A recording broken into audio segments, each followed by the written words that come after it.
तो हम लोग हेडिंग क्या लिखे हैं जी? वैद्युत आवेश। देखिए हम लोग शुरू कर रहे हैं क्लास 12 फिजिक्स में स्थिर विद्युत की। ये खंड क है। पूरा फिजिक्स कितने भाग में है? 2 भाग में है। एक खंड क है और एक खंड ख या अ ब भी कह सकते हैं। सेक्शन ए भाग 1 और भाग 2। भाग 1 में हमको पूरा इलेक्ट्रिसिटी के बारे में पढ़ना है और भाग 2 में पढ़ना है किसके बारे में? प्रकाशिकी के बारे में, ऑप्टिक्स के बारे में पढ़ना है। तो खंड जो आपका पहला सेक्शन है, इस पहले सेक्शन में पहला यूनिट है स्थिर विद्युत की। इलेक्ट्रोस्टैटिक्स जो बोर्ड परीक्षा में कितने नंबर का पूछेगा? 8 नंबर का पूछेगा यह। और इसमें 4 लेसन है। माने इस यूनिट में कितने लेसन है? 4 लेसन या 5 लेसन होंगे इसमें, जो कि 8 नंबर में पूछे जाएंगे। तुम लोग एक लेसन ही ना समझ रहे थे कि एक लेसन है अकेले 8 नंबर का पूछेगा? नहीं, इसमें 4 या 5 लेसन होंगे और वो मिला के पूरा 8 नंबर है। मतलब हम लोग का जो एक ये यूनिट है, ये यूनिट कितने का पूछेगा? 8 नंबर का पूछेगा। इस यूनिट का पहला लेसन है विद्युत आवेश तथा क्षेत्र। तो सबसे पहले हमको इसमें यही जानना है कि विद्युत आवेश किसे कहते हैं। ठीक, तो आप लोगों का पहला हेडिंग क्या है? विद्युत आवेश या वैद्युत आवेश, दोनों एक ही चीज है। विद्युत कहिए चाहे वैद्युत कहिए, वैद्युत आवेश। देखिए वैद्युत आवेश की जो कल्पना है वो लगभग 2800 वर्ष पूर्व, 2800 नहीं, कुछ किताब में 2700 वर्ष लिखता है, कुछ किताब में 2800 वर्ष लिखता है, ज्यादा किताब में लिखता है 2600 वर्ष पूर्व। कितने वर्ष पूर्व? 2600 वर्ष पूर्व। हम लोग ऐसे कह सकते हैं ना कि सन जो शुरू हुआ इसके 600 पहले। अभी सन कितना चल रहा है? 2022 चल रहा है ना।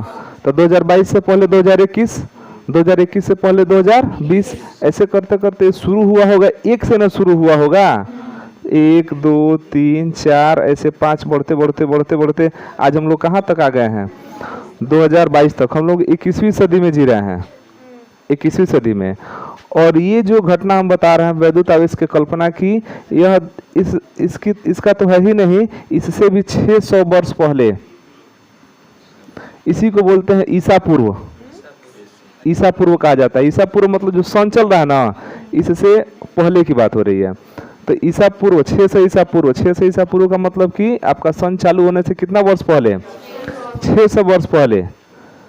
एक वैज्ञानिक थे जिनका नाम है थेल्स। क्या नाम है? थेल्स। थेल्स ने सबसे पहले आवेश के बारे में उन्होंने ज्ञात किया था।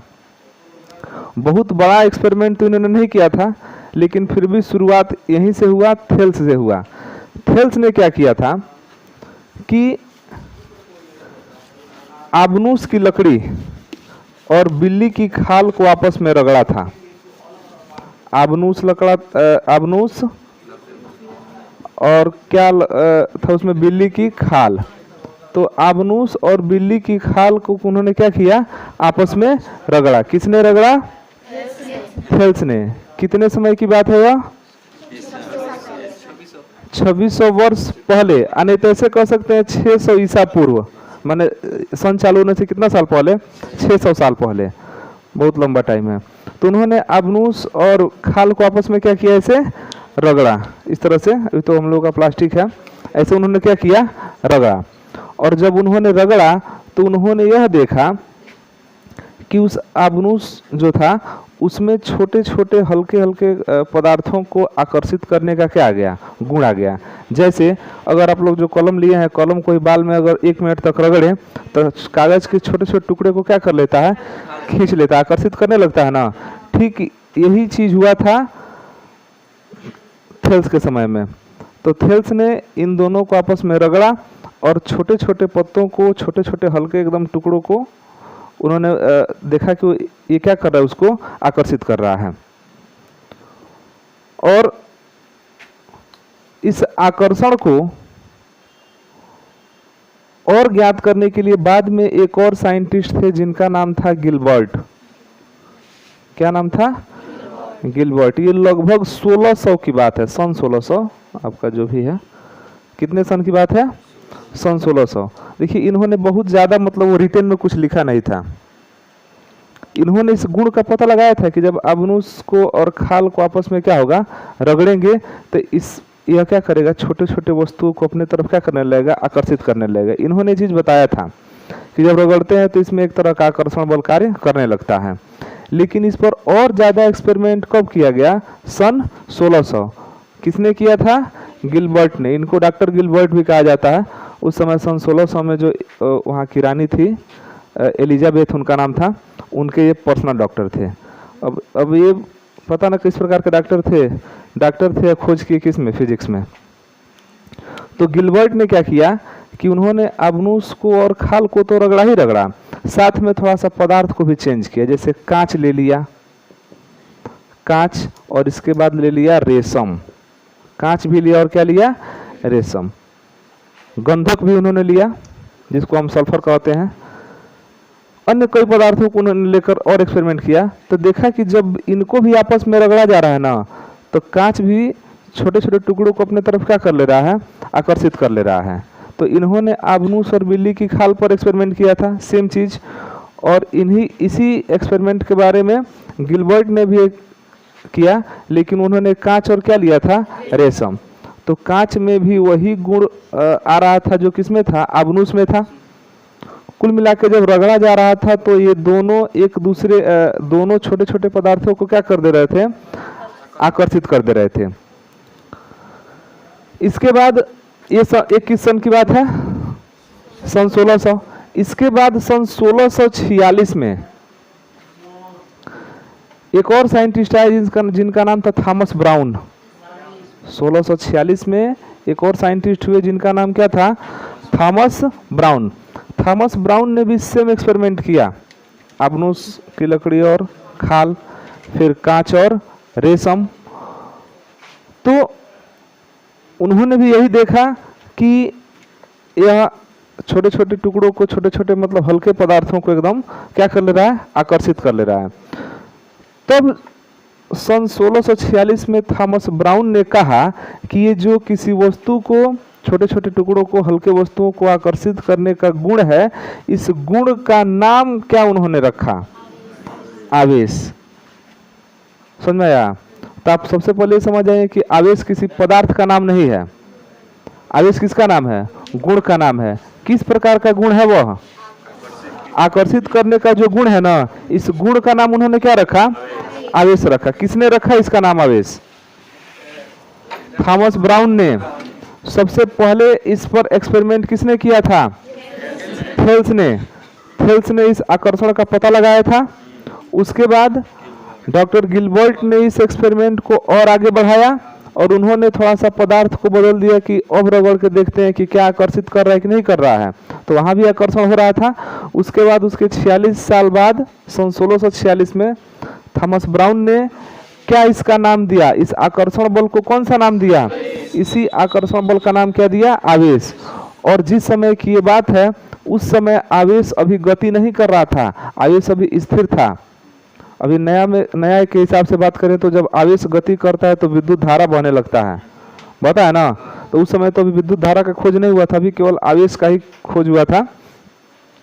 तो अभी हम लोगों का जो ये आवेश है ना, जो आकर्षण हो रहा है, ये गुण है, अभी क्या है, ये स्थिर है। तो इस तरह से आवेश शब्द सबसे पहली बार यूज में आया। तो उस समय आवेश का मतलब क्या समझा जाता था, आकर्षण। आवेश क्या एक तरह का गुण है, आवेश एक तरह का क्या है, गुण है। और कौन सा गुण है, किसी वस्तु को आकर्षित करने का गुण कौन है, आवेश है। और डेफिनेशन में कुछ इसी प्रकार से दिया गया कि जब हम अवनुष को और बिल्ली की खाल को आपस में रगड़ते हैं तो अवनुष छोटे छोटे हल्के पदार्थों को अपनी तरफ क्या करने लगता है, आकर्षित करने लगता है। तो उसके आकर्षित करने के इस गुण को क्या कहते हैं, आवेश कहते हैं। ये हो गया। इसमें किसी को समस्या नहीं है, ये इसका समझ लीजिए कि इतिहास है। इसको हम लोग को लिखना उखना नहीं है, क्या फायदा है लिखने से, परीक्षा में पूछना नहीं करेगा। लेकिन जानना है कि इसका शुरुआत कहाँ से हुआ। तो एक बार इसको थोड़ा सा फिर से बता दें, शुरू कहाँ से हुआ, थेल्स के समय से 600 ईसा, 600 या 2600 लिख देते हैं, 2600 वर्ष पूर्व। वर्ष समझो ना तुम लोग, वर्ष है ना, बोले हैं ना कि वर्ष है, हाँ तो बोले हैं तो ठीक है। तो थेल्स ने इसके बारे में पता लगाया था कब? 2600 वर्ष पूर्व। उसके बाद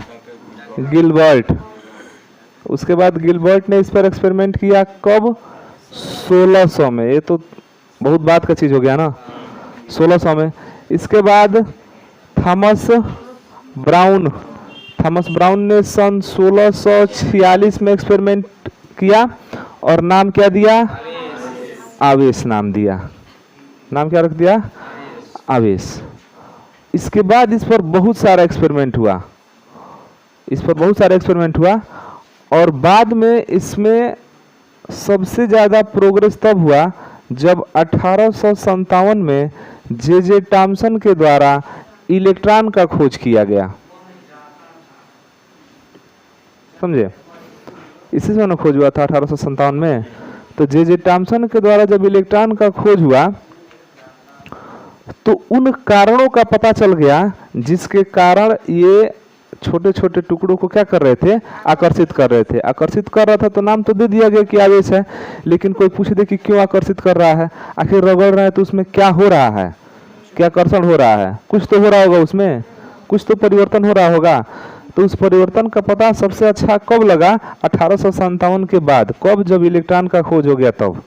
ठीक, तो ये तो इसका इतिहास रहा कि हम जब इसको रगड़ते हैं तो इसमें आकर्षण का गुण आ जाता है। उसी गुण को उन्होंने कौन सा नाम दिया था? आवेश। अब थोड़ा नए वाले तरीके समझ लेते हैं कि आवेश क्या है, नए वाले मॉडर्न के हिसाब से।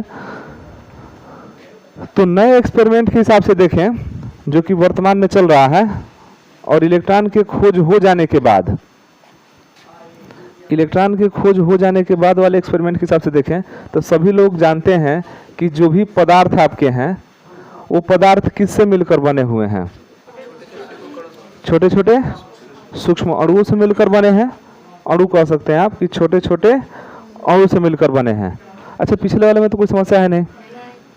शुरू हुआ थेल्स के समय में, थोड़ा सा उसमें प्रोग्रेस हुआ गिलबर्ट के समय, और ब्राउन ने जो है और अच्छे से उसका नाम उम रख दिया। और उसमें सबसे ज़्यादा प्रोग्रेस 1857 के बाद हुआ जब इलेक्ट्रॉन का खोज हो गया। तो हम लोग को जो लिखने वाला काम करेंगे तो उतना इतिहास भूगोल उसका नहीं लिखेंगे, मेन टॉपिक को लिखेंगे। तो नए वाले के हिसाब से देखें कि आवेश क्या है। तो कोई भी पदार्थ किससे मिलकर बना हुआ है? अणु से बना हुआ है। और ये अणु किससे मिलकर बना है? परमाणु से। ये बात सभी लोग जानते हैं, केमिस्ट्री में पढ़े भी है। और परमाणु किससे मिलकर बना हुआ है? इलेक्ट्रॉन, प्रोटॉन और इसी को हम लोग मूल कण भी कहे थे। ये 3 मूल कण है, इलेक्ट्रॉन, प्रोटॉन और न्यूट्रॉन। आप ये भी जानते हैं कि परमाणु गोल होता है, बीच में नाभिक होता है, इसी नाभिक में प्रोटॉन और न्यूट्रॉन होते हैं, और यहाँ पर जो वृत्तीय कक्षा होती है नाभिक के चारों ओर, इसी में इलेक्ट्रॉन चक्कर लगाते हैं। पता है ना? तो ये भी पता होगा कि कभी कभी विषम परिस्थितियों में या कभी कभी इसको ऊर्जा दिया जाता है ना, तो यह इलेक्ट्रॉन बाहर भी निकल जाता है।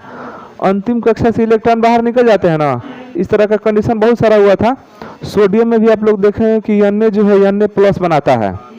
Na क्या बनाता है? Na+, ताकि इलेक्ट्रॉन त्यागता है तभी तो बनाता है। हम लोग किसको समझ रहे हैं? आवेश को। तो जैसे हम सोडियम का लिख रहे हैं, Na, परमाणु क्रमांक कितना होता है? 11 परमाणु क्रमांक। इलेक्ट्रॉनिक विन्यास कोई बताएगा इसका? 281 होता है। अब 1s2 2s2 वैसे भी निकालेंगे तो लास्ट में वही होगा। माने इसका मतलब यह है ना कि पहले कक्षा में 2 इलेक्ट्रॉन, दूसरे कक्षा में 8 इलेक्ट्रॉन, तीसरे कक्षा में 1 इलेक्ट्रॉन। मतलब कि यहाँ बीच में नाभिक हो गया। इस नाभिक में आपका प्रोटॉन और न्यूट्रॉन है, और पहला कक्षा यह हो गया तो इसमें 2 इलेक्ट्रॉन हो गए, दूसरा कक्षा 8 इलेक्ट्रॉन, 1 2 3 4 5 6 7 8। इसमें भी कितना हो गया? 1 हो गया। अब बताइए कि इस परमाणु को अगर अस्थाई होना होगा तो इसको क्या करना पड़ेगा, इसका अंतिम कोष में कितना इलेक्ट्रॉन चाहिए, अंतिम कोष में भी और 7 चाहिए ना, अंतिम कोष में तो ऐसे 8 होना चाहिए, तो एक तो इसके पास है, मतलब इसके पास कमी कितने की है, तो क्या यह अकेला 7 को ले आ सकता है, नहीं, तो इसके पास संभावना यही है कि यह अपना इलेक्ट्रॉन क्या कर देगा, त्याग कर देगा। तो जब अपना इलेक्ट्रॉन त्यागेगा तो यह अस्थाई हो जाएगा। तो इलेक्ट्रॉन जब त्यागा तो बताइए इसके पास किसकी संख्या बढ़ गई, धन का संख्या बढ़ा कि ऋण का संख्या बढ़ा। आप जानते हैं ना कि जो प्रोटॉन होता है वो पॉजिटिव होता है, इलेक्ट्रॉन कैसा होता है, निगेटिव। तो अभी फिलहाल में तो अभी जब तक ये इलेक्ट्रॉन नहीं त्यागा है तब तक तो प्रोटॉन भी 10 है, इलेक्ट्रॉन भी कितना है, न्यूट्रॉन पर तो कोई आवेश नहीं होता, उससे कोई मतलब नहीं है। प्रोटॉन कितना है, 10 है, इलेक्ट्रॉन कितना है, 10 है। तो यह प्रोटॉन पॉजिटिव ना होता है तो हम +10 कह सकते हैं इसको, इलेक्ट्रॉन के लिए क्या लिख सकते हैं, -10। तो जब एक इलेक्ट्रॉन यहाँ से निकला तो कितने इलेक्ट्रॉन बच गए, 9 इलेक्ट्रॉन बचे ना। 10 कहाँ है जी, 11 ना है, देखो ना मिस्टेक हुआ। तुम लोग को नहीं लग रहा था गलत हो रहा है, हाँ, लेकिन बोलते नहीं है, गलत होता है तो नहीं बोलते हैं। हमको लगा निकल गया अभी। तो सोडियम का परमाणु क्रमांक 11 होता है, तो इसमें 11 प्रोटॉन होंगे, यहाँ हम लोग सही लिखे हैं, यहाँ गलत हो गया। 11 प्रोटॉन होता है, 11 क्या होता है, इलेक्ट्रॉन। प्रोटॉन पॉजिटिव होता है, इलेक्ट्रॉन कैसा होता है, निगेटिव, ये तो पहले से पता है। अब इसमें से अगर एक इलेक्ट्रॉन निकल जाए, एक इलेक्ट्रॉन निकल जाए तो 10 गो इलेक्ट्रॉन बचेगा ना। मैंने ऐसे कह सकते हैं कि 10 गो माइनस रहेगा और 11 क्या रहेगा, प्लस रहेगा। तो हावी कौन होगा, कौन ज़्यादा एक्टिव रहेगा, किसका प्रभाव रहेगा, प्रोटॉन का ना प्रभाव रहेगा। अरे मैथो हम लोग लगाते हैं तो -10 और +11 रहता है, तो जो अधिक होता है उसी का चिन्ह भी लगता है ना। तो एक इलेक्ट्रॉन जब यहाँ से निकला तो इस जो सोडियम का परमाणु है इसका संतुलन बिगड़ गया, भले अस्थाई हो गया लेकिन जो बराबर बराबर का संतुलन था ये तो बिगड़ गया ना। बिगड़ा तो कौन ज्यादा हुआ, प्लस वाला। कितना ज्यादा हो रहा है, इसीलिए सोडियम के ऊपर हम लोग 1+ लिखते हैं ऐसे। यह 1+ बताता है कि यहाँ से एक इलेक्ट्रॉन निकला हुआ है और एक प्रोटॉन यहाँ पर क्या है, एक्स्ट्रा है। मैंने बराबरी के हिसाब से देखे तो ये क्या है, अधिक है। तो जब यहाँ से इलेक्ट्रॉन निकला, अच्छा कभी कभी ऐसा भी होता है कि कहीं कहीं पर इलेक्ट्रॉन निकलता नहीं है, जबकि वहां पर इलेक्ट्रॉन क्या होता है, प्रवेश करता है। जैसे क्लोरीन है, तो क्लोरीन का आप लोग देखे होंगे, क्लोरीन का 17 होता है ना, तो इसका होता है 2, 8। तो इसको अंतिम कोष में तो एक ही की आवश्यकता है, केवल एक की आवश्यकता है। तो एक आवश्यकता है तो बताइए 7 को त्यागना बढ़िया है कि एक को ले लेना बढ़िया है। तो ये तो इलेक्ट्रॉन को ले रहा है ना, तो इसका जहाँ पर 17 इलेक्ट्रॉन है यहाँ पर तो 18 इलेक्ट्रॉन हो जाएंगे। तो यहाँ पर तो एक इलेक्ट्रॉन बढ़ गया, तो बढ़ गया तो एक माइनस लग जाता है यहाँ पर, समझा रहा है। तो यहाँ पर सोडियम पर प्लस लगा, क्लोरीन पर क्या लगा, तो ये क्यों लग रहा है, इलेक्ट्रॉन का आदान प्रदान हो रहा है। इसमें इलेक्ट्रॉन बाहर निकल जा रहा है, इसमें इलेक्ट्रॉन कहाँ आ रहा है, अंदर आ रहा है। अच्छा प्रोटॉन न्यूट्रॉन भी अंदर जाएगा चाहे बाहर आएगा, नहीं, वो तो बंद होता है नाभिक में, वो तो विषम परिस्थितियों में उसको तोड़ा जाता है तो वो अलग बात है। लेकिन फिलहाल सामान्य परिस्थिति में तो हमको प्रोटॉन से कोई मतलब है नहीं, ये नाभिक में पूरा क्या रहेगा, बंद रहेगा। तो यहाँ पर बाहर जाने और आने का काम कौन कर रहा है, इलेक्ट्रॉन। तो जब बाहर आने जाने का काम इलेक्ट्रॉन कर रहा है तो यही इलेक्ट्रॉन अपना सबसे खतरनाक काम करता है, और इसी इलेक्ट्रॉन के चलते क्या बन जाता है, आवेश बनता है। इसी चलते क्या बनता है, आवेश बनता है। मतलब कि जब इलेक्ट्रॉन बाहर गया तो यहाँ पर प्रोटॉन एक एक्स्ट्रा हो गया। अच्छा एक इलेक्ट्रॉन गया तो 1+ एक्स्ट्रा हुआ, 2 गया होता तो 2+। जैसे आप मैग्नीशियम ले लेंगे ना, मैग्नीशियम तो उस सोडियम के बाद 12 नंबर पर होता है मैग्नीशियम, तो उसका होता है 2, 8, 2। तो यह अंतिम कोष से कितना इलेक्ट्रॉन त्यागेगा, तो Mg पर कितना प्लस आएगा, 2+ आएगा। ये जो आप प्लस देख रहे हैं ना, इसी प्लस को आज के भाषा में हम लोग क्या बोलते हैं, आवेश बोलते हैं। तो ये धन आवेश बन जाता है, यह वाला कौन सा आवेश बन जाता है। तो ये बताइए धन आवेश कब बन रहा है, जब इलेक्ट्रॉन बाहर जा रहा है तब धन आवेश बन रहा है। और ऋण आवेश कब बन रहा है, जब इलेक्ट्रॉन ग्रहण कर रहा है ये समझ में आया कि धन कब बन रहा है, ऋण कब बन रहा है। यही काम हो रहा था कब, जब वो उसको रगड़ा जा रहा था तब। जब रगड़ रहे थे ना तो एक में से इलेक्ट्रॉन निकल रहा था और दूसरे वाले में चला जा रहा था, तो एक उसमें धन आवेश बनता था और एक कौन बनता था, ऋण आवेश। जैसे मान लीजिए कि बिल्ली की खाल है और अबनूस की लकड़ी है, तो जब इनको रगड़ेंगे तो किसी न किसी एक में से इलेक्ट्रॉन निकल के दूसरे में प्रवेश करेगा। तो जिसमें से इलेक्ट्रॉन निकलेगा बाहर वो आपका बनेगा धन आवेश, और जिसमें इलेक्ट्रॉन प्रवेश करेगा वो कैसा बनेगा। तो कुल मिला के इतना तो समझ में आ गया कि आवेश बनता कैसे है। आवेश कब बनता है, अपना प्रभाव कब दिखाता है, जब इलेक्ट्रॉनों में कमी या वृद्धि होती है। अच्छा, ये कमी वृद्धि कब होता है इलेक्ट्रॉन में? अच्छा, क्यों जरूरत है इसको एक इलेक्ट्रॉन त्यागने की? इसको अस्थाई होना है। इसको क्यों आवश्यकता है कि इलेक्ट्रॉन ग्रहण करने की? अस्थाई होने के लिए। तो अस्थाई होने के चक्कर में ही क्या उत्पन्न हो जाता है, आवेश उत्पन्न होता है। तो कुल मिला के एक लाइन में अब इसका हम लोग डेफिनेशन दे सकते हैं कि जब किसी पदार्थ के परमाणु में इलेक्ट्रॉनों की कमी या वृद्धि होती है तो वहां पर क्या उत्पन्न होता है, आवेश। और ये आवेश कितने तरह से उत्पन्न हो रहा है, इसीलिए कहते हैं कि आवेश कितने प्रकार का होता है, दो प्रकार का होता है। एक आवेश हो गया धन आवेश और एक हो गया, ये जो धन आवेश और ऋण आवेश, दो तरह के आवेश का कंसेप्ट था, ये बेंजामिन फ्रैंकलिन ने दिया था। किसने दिया था? Benjamin Franklin. ये अमेरिका के थे और बेंजामिन फ्रैंकलिन ने कहा था कि आवेश कितने प्रकार का होना चाहिए, दो प्रकार का, एक प्लस और एक माइनस। और इस प्रकार हो गया आवेश का बंटवारा कि आवेश दो तरह के होंगे, एक होगा धनावेश, क्या होगा, धनावेश, और दूसरा क्या होगा, अरे माइनस नहीं दिए हैं वो, एक हो गया धनावेश, दूसरा क्या हो गया, ऋणावेश। धनावेश कब बना है, जब इलेक्ट्रॉन त्यागा है, माने इलेक्ट्रॉन के बाहर निकलने से, तो इलेक्ट्रॉन इसमें कहाँ जा रहा है, बाहर। ऋणावेश कब बन रहा है, इलेक्ट्रॉन जब अंदर आ रहा है तब, यही ना हो रहा है। यही काम होता होगा कब, जब वो लोग खाल को, अबनूस की लकड़ी को, चाहे कांच को, रेशम को रगड़ते होंगे, यही ना काम होता होगा। अब ये अलग बात है कि उस समय इलेक्ट्रॉन का खोज नहीं हुआ था, कोई इसके बारे में नहीं जानता था, तो ये लोग सिर्फ उसको कह रहे थे कि नहीं रगड़ रहे हैं तो आकर्षित हो रहा है, और उसी का नाम क्या दे दिया गया, आवेश। और वही आवेश आगे चल के कितने तरह का हो गया, दो तरह का, धनावेश और।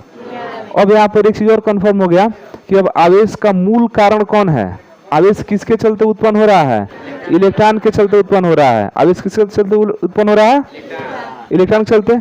और इलेक्ट्रॉन को तो हम लोग गिन सकते हैं, इसका मतलब आवेश की भी माप किया जा सकता है। नहीं समझ रहे हैं, हम इलेक्ट्रॉन को गिन सकते हैं ना, माप सकते हैं उसको। इसका मतलब किसको माप सकते हैं, आवेश को भी हम लोग क्या कर सकते हैं, माप सकते हैं। अच्छा, मापा गया है तभी तो इलेक्ट्रॉन का आवेश कहा गया है 1.6 इंटू 10⁻⁻19 कूलाम ऋण आवेश होता है। इलेक्ट्रॉन का आवेश कितना होता है, 1.6 इंटू 10⁻⁻19 होता है ना। अब प्रोटॉन का भी इतना ही होता है, बस उसका क्या होता है, प्लस हो जाता है। तो ये क्या है, आवेश है। वो किसको नापा गया है, आवेश को। और आवेश को जब मापा जाता है तो उसका मात्रा क्या होता है, कूलाम भी एक साइंटिस्ट है। इनका नियम भी हम लोग को क्या करना है, पढ़ना ही है। कूलाम का नियम पढ़ेंगे इसी लेसन में। ये जब आवेश कंप्लीट हो जाएगा तो हम लोग किसका नियम पढ़ेंगे, कूलाम का नियम पढ़ेंगे। तो आवेश के बारे में क्या समझे, आवेश की कल्पना कब से की गई थी, 2600 वर्ष पूर्व। किसने इसको एक्सपेरिमेंट में देखा था सबसे पहले, थेल्स ने। उसके बाद सन 1600 में डॉक्टर गिलबर्ट ने इस पर और एक्सपेरिमेंट किया। उसके बाद सन 1646 में थॉमस ब्राउन ने और ज़्यादा एक्सपेरिमेंट किया और उन्होंने इसका नाम क्या रख दिया, आवेश रख दिया। अच्छा, हम लोग हेडिंग लिखे हैं वैद्युत आवेश। अब बात कर रहे हैं किस पर, केवल आवेश पर। बाद में तो हम लोग ये भी जानेंगे कि इसी आवेश के कारण वैद्युत धारा भी बहता है। तो क्या हो जाएगा, ये वैद्युत आवेश है। तो सन 1686 में इसका नाम क्या रखा गया, आवेश। उसके बाद डॉक्टर बेंजामिन फ्रैंकलिन ने बताया कि आवेश कितने तरह का होता है, दो तरह का होता है, एक धनावेश होता है और एक ऋणावेश होता है। और इन्होंने इलेक्ट्रॉन वाले कंसेप्ट पर बताया कि इलेक्ट्रॉन जब बाहर निकलेगा तो कौन सा आवेश बनेगा, धन आवेश। और इलेक्ट्रॉन जब अंदर जाएगा तो कौन सा आवेश बनेगा? ऋण आवेश बनेगा। और इन्होंने एक चीज और बताया कि अगर एक धन आवेश और एक और धन आवेश, दो धन आवेश रख देंगे एक पास तो उनमें प्रतिकर्षण होगा, दो ऋण आवेश रखेंगे तब भी उनमें क्या होगा? प्रतिकर्षण होगा। लेकिन एक धन और एक ऋण आवेश को रख दें तो क्या होगा? आकर्षण होगा। तो हम ऐसे कह सकते हैं कि समान आवेश में प्रतिकर्षण, अब विपरीत आवेश में आकर्षण, समान आवेश में प्रतिकर्षण, विपरीत आवेश में आकर्षण होता है इस तरह का। अब यही कारण है कि आराम से परमाणु में बीच में प्रोटॉन रहता है और किनारे किनारे कौन गति करता है? तो प्रोटॉन आपका धन आवेश, इलेक्ट्रॉन ऋण आवेश। इलेक्ट्रॉन कभी भी कक्षा को छोड़ के भागता नहीं है उधर उधर, भागेगा जब इसको एनर्जी देंगे तो विषम परिस्थिति में जाएगा ही, लेकिन अगर सामान्य परिस्थिति में छोड़ दे तो कभी भी इसको छोड़ के नहीं जाएगा, आराम से गति करता रहेगा। और किसके आकर्षण बल से गति करता है? प्रोटॉन के। इसके बारे में 11 में थोड़ा सा पढ़ा गया था ना कि दोनों के बीच में कौन सा बल काम करता है? आकर्षण बल। एक प्लस और दूसरा क्या है? माइनस है। तो इसके बारे में थोड़ा सा लिख लीजिए।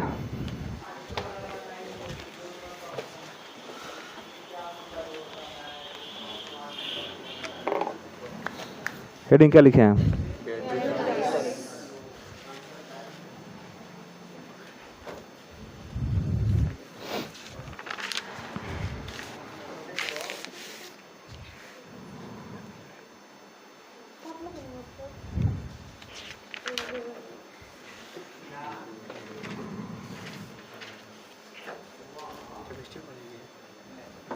पहले पढ़ो ना इसको। लिखिए लगभग 2600 वर्ष पूर्व, लगभग 2600 वर्ष पूर्व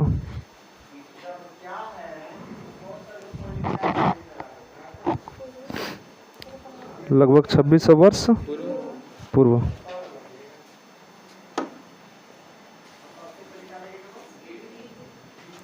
थेल्स ने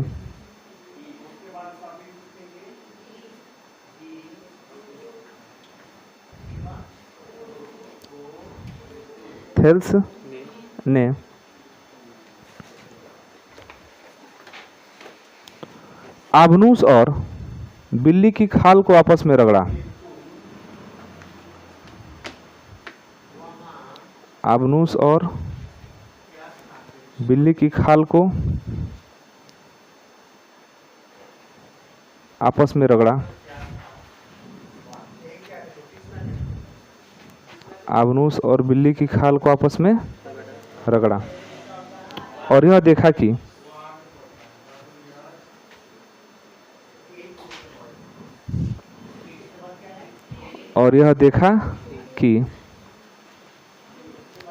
आबनूस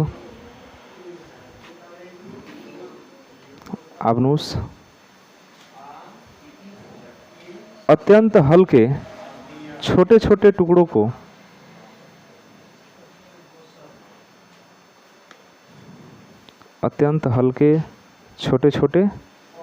टुकड़ों को आकर्षित कर रहा है। अत्यंत हल्के छोटे छोटे टुकड़ों को आकर्षित कर रहा है। हो गया?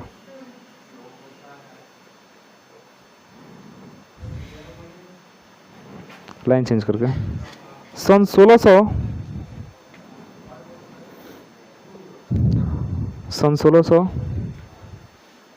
में डॉक्टर गिलबर्ट ने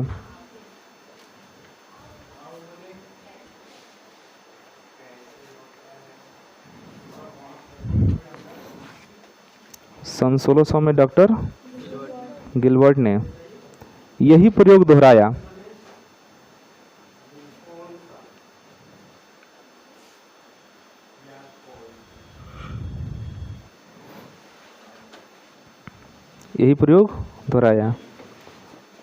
और उन्होंने यह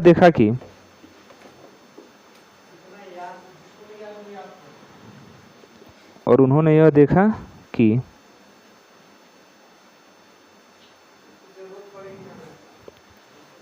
सीसा चमड़ा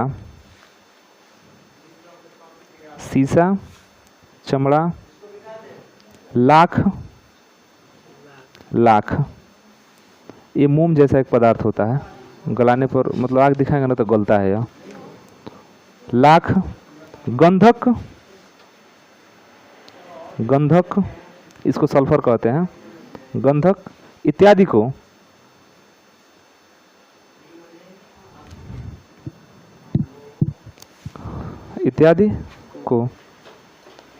उपयुक्त पदार्थों के साथ रगड़ा जाता है तो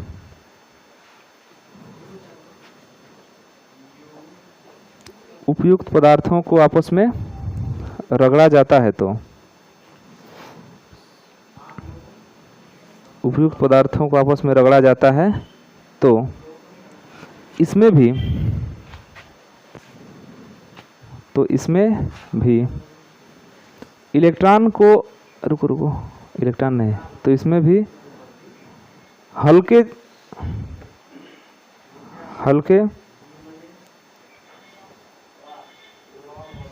छोटे छोटे टुकड़ों को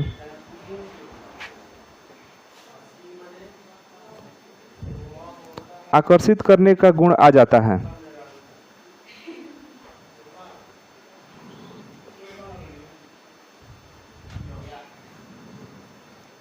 आकर्षित करने का गुण आ जाता है।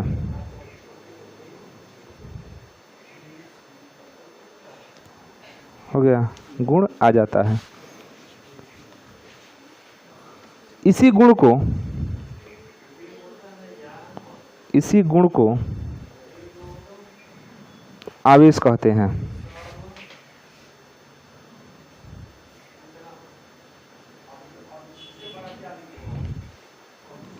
इसी गुण को आवेश कहते हैं, जिसे सन 1646 में, तो इसको हम कह सकते हैं आधुनिक परिभाषा। संचित रहो। आवेश का नया परिभाषा, तो पुराना परिभाषा में कुछ खास नहीं था। खास यही था कि जब रगड़ते हैं तो उसमें आकर्षण या प्रतिकर्षण करने क्या आता है, गुण आ जाता है। इसी गुण को हम क्या बोलते हैं, आवेश बोलते हैं। नया जो परिभाषा है यह इलेक्ट्रॉन के आधार पर दिया गया, क्योंकि इस समय तो पता हो गया था ना कि इलेक्ट्रॉन के कारण ही हो रहा है। तो नया परिभाषा में यह कहा गया कि आवेश किसी वस्तु का वह गुण है, ध्यान देना, आवेश किसी वस्तु का वह गुण है जो विद्युत तथा चुंबकीय प्रभाव उत्पन्न करता है। आवेश किसी वस्तु का वह गुण है जो विद्युत तथा चुंबकीय प्रभाव उत्पन्न करता है। थोड़ा सा क्लास 10th के हिसाब से अगर देखें तो आप लोग पढ़े होंगे कि आवेश प्रवाह के समय दर को विद्युत धारा कहते हैं। पढ़े है ना परिभाषा विद्युत धारा का, और वहाँ पर फार्मूला बनाए होंगे I = Q/T, याद है, I = Q/T। तो वहाँ पर लिखा गया था कि आवेश प्रवाह के समय दर को विद्युत धारा कहते हैं। मैंने इसका मतलब ये हुआ कि 1 सेकेंड में जितना आवेश बहेगा वही क्या है, विद्युत धारा है। इसका मतलब कि आवेश विद्युत प्रभाव उत्पन्न कर रहा है। आवेश बहेगा तो क्या उत्पन्न होगा, विद्युत धारा उत्पन्न होगा। 10 में पढ़ा गया था ना, आवेश बहेगा तो क्या उत्पन्न होगा, विद्युत धारा उत्पन्न होगा। क्लास 10th में आप ये भी पढ़े थे कि जब किसी चालक तार में विद्युत धारा प्रवाहित करते हैं तो उसके चारों ओर चुंबकीय क्षेत्र उत्पन्न हो जाता है। पढ़े है ना, विद्युत धारा का चुंबकीय प्रभाव, लेसन का नाम था विद्युत धारा का। वहां पर हम लोग ओस्टेड का एक्सपेरिमेंट पढ़े होंगे, भूल गया है, कोई बात नहीं है, अभी याद आएगा सब। इतना जानते हैं ना कि आवेश के चलते विद्युत उत्पन्न होगा, और जब विद्युत धारा बहेगा तो वहां पर चुंबकीय प्रभाव भी उत्पन्न होगा। तो बाद में डेफिनेशन यह बनाया गया कि आवेश किसी पदार्थ का वह गुण है या आवेश वह है जो विद्युत और चुंबकीय क्षेत्र या विद्युत या और चुंबकीय प्रभाव उत्पन्न करता है, उसी को हम क्या कहेंगे, आवेश। और जो यह प्रभाव उत्पन्न नहीं करेगा क्या वो आवेश कहलाएगा, नहीं। आवेश जब गति करेगा तो विद्युत धारा बहेगा, और जब जब विद्युत बहता है तो क्या उत्पन्न होता है, चुंबकीय प्रभाव उत्पन्न होता है। इसका लाइव एग्जाम्पल देखना हो तो कोई देखे हो, विद्युत का चुंबकीय प्रभाव। मोटर तुम लोग के सामने है, विद्युत धारा के चुंबकीय प्रभाव पर ही तो काम करता है। और नहीं देखो तो सुने होगे कि कोई को शॉर्ट जाते हैं सब लाइन में, करंट, हाँ पोल में शॉर्ट जाते हैं, तो पोल में शॉर्ट जाते हैं तो वहाँ पर ही ना काम होता है। विद्युत धारा इतना हैवी हो जाता है, हाई वोल्टेज हो जाता है कि चुंबकीय प्रभाव ज़्यादा हो जाता है, और चुंबकीय प्रभाव होगा तो बस आकर्षण वो खींच लेगा आदमी को। तो क्या हो गया? तो आवेश वह है जो विद्युत और चुंबकीय प्रभाव उत्पन्न करता है। आवेश कितने तरह का होता है? दो तरह का होता है, धन आवेश और धन आवेश कब होगा? इलेक्ट्रॉन बाहर जाएगा। मैंने ऐसे कह सकते हैं कि जब पदार्थ में इलेक्ट्रॉन की कमी होगी तो वहां पर धन आवेश हो जाएगा, और इलेक्ट्रॉन की वृद्धि होगी तो ऋण आवेश हो जाएगा। ये किसने दिया था धन आवेश और ऋण आवेश? किसने बताया था? Benjamin Franklin.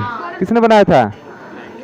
ब्राउन ने तो नाम रखा था कि आवेश है, लेकिन आवेश दो प्रकार का होता है, बेंजामिन फ्रैंकलिन ने बताया था।